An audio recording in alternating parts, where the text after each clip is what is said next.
विधेयक सदन के पटल पे डाला है, जिसको कहते हैं भरोसा भारतीय रोजगार संहिता, जो सरकार से ये मांग कर रहा है सार्वजनिक रूप से कि आज 1 करोड़ से ज्यादा सरकारी नौकरियां खाली पड़ी हैं। प्रधानमंत्री जी ने अपने भाषण में कहा कि मैं हर साल 10 लाख नौकरी दूंगा। मैं प्रधानमंत्री जी को धन्यवाद देते हुए यह कहना चाहता हूं कि आदरणीय 10 लाख नए नौकरी पैदा करने तो बाद का विषय है, पहले जो 1 करोड़ सरकार में खाली पद पड़े हैं उनकी भरपाई तो कीजिए, ताकि आने वाले समय में जो 5 लाख 2 लाख 50,000 धीरे धीरे धीरे बेरोजगारी खत्म हो। इससे अच्छा कि सरकार बड़ा ऐतिहासिक फैसला लेके बेरोजगारी एक क्षण में उसको परास्त करे। लोग अपने बच्चों को प्यार करते हैं, अपना हाथ उठाइए। अब मैं एक बात आपसे पूछना चाह रहा हूं, आज जब आप गरीबी देखते हैं, आप बेरोजगारी अपनी पाते हैं, आप अपने बढ़ते हुए इलाज के दाम को देखते हैं, आप अपने बच्चों की बढ़ती हुई स्कूल फीस को देखते हैं, आप दूध के, दही के, सब्जियों के, फलों के बढ़ते हुए कीमत को देखते हैं, तो क्या आपको नहीं लगता आपके इस बेटे वरुण गांधी को इनके खिलाफ आवाज उठानी चाहिए कि नहीं उठानी चाहिए? भाइयों, जब मैं राजनीति में आया तो मैं एक शंकराचार्य महाराज के पास गया। मैंने उनके चरण छुए।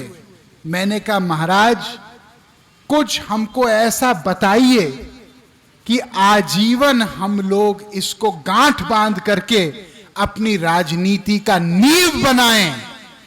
उन्होंने केवल 2 लाइनें बोली।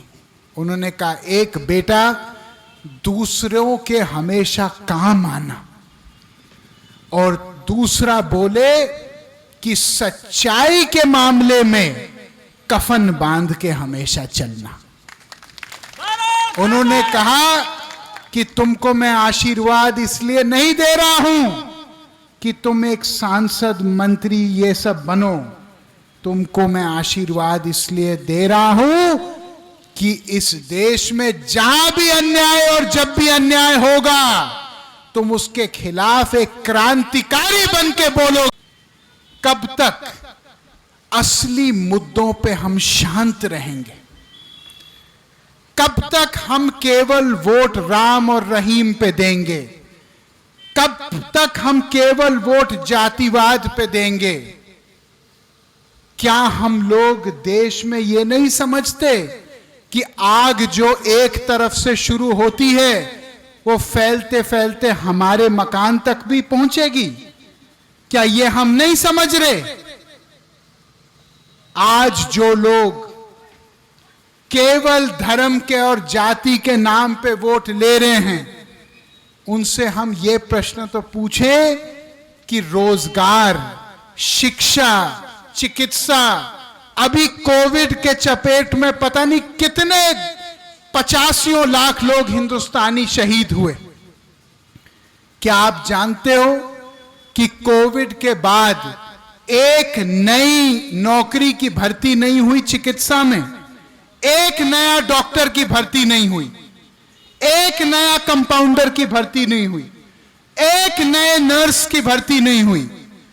अगर कल कोविड भगवान ना करे फिर आ जाए देश में, तो किसकी जिम्मेदारी होगी? बताइए, मैं सही कह रहा हूं, मैं गलत कह रहा हूं? मैं ये पूछ रहा हूं कि जो संविदा कर्मचारियों ने कोविड में दिन रात कमर तोड़ मेहनत की और उस समय उनको बोला गया कि आज जो आप रिस्क उठाते हो देश के लिए, कल कोविड खत्म होने के बाद हम आपको पक्का करेंगे। क्या वो लोग पक्के हुए? बताइए, पक्के हुए?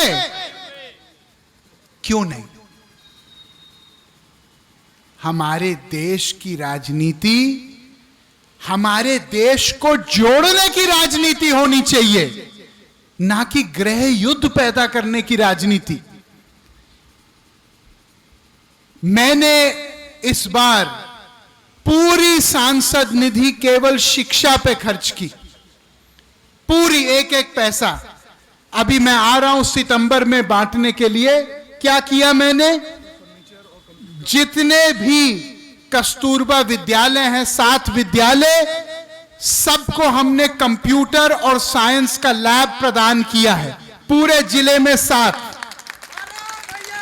दूसरा, जितने प्राथमिक विद्यालय हैं उनमें हम लोगों ने नए कुर्सियां, नए टेबल और नया पूरा फर्नीचर का इंतजाम किया, कि वो बैठने की जगह नहीं थी बच्चों के लिए। अगर शिक्षा का स्तर बढ़ेगा तो अगले पीढ़ी सुरक्षित होगी। अगली जो मेरी सांसद निधि है, मैं केवल चिकित्सा पे, स्वास्थ्य पे खर्च करूंगा, क्योंकि ये वो चीजें हैं जो पीलीभीत के काम तब भी आएंगे जब वरुण गांधी रहेगा या नहीं रहेगा।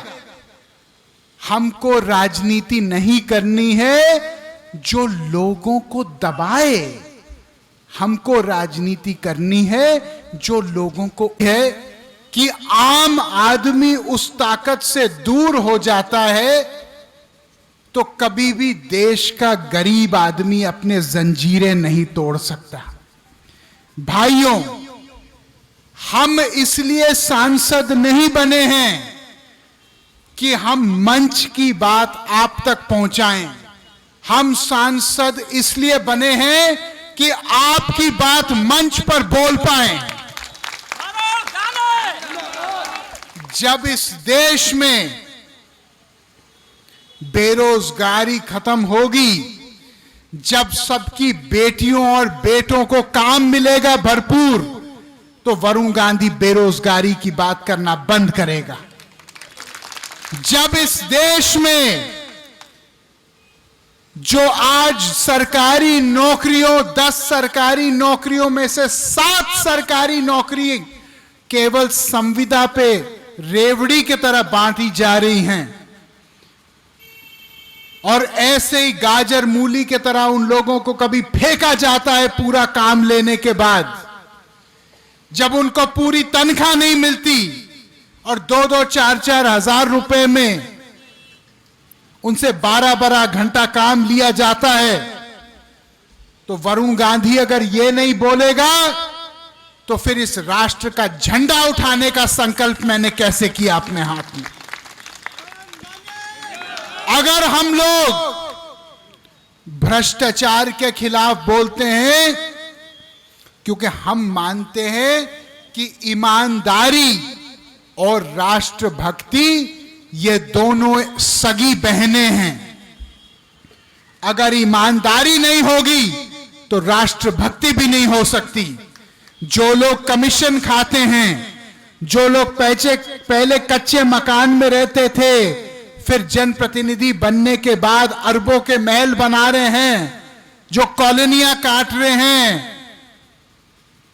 जो लोगों का हक छीन रहे हैं, अगर वरुण गांधी आवाज नहीं उठाएगा तो क्या ये लोग आवाज उठाएंगे?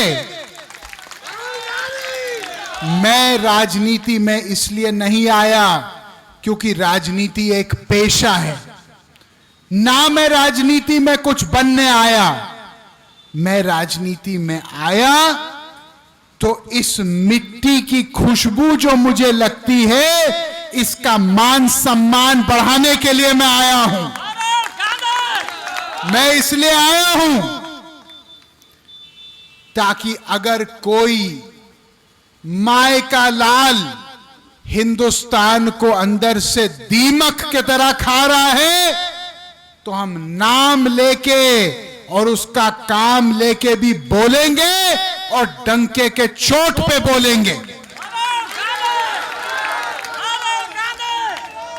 हमारे देश में आपके बाप दादाओं ने, आपके मां और दादियों और नानियों ने अपने कंगने बेच दिए, इस देश की आजादी की लड़ाई में अपनी हड्डियां तोड़वा दी, जेल की सजा काटी, सब कुछ अपना दांव पे लगाया, तब हमारा देश जाके स्वतंत्र हुआ।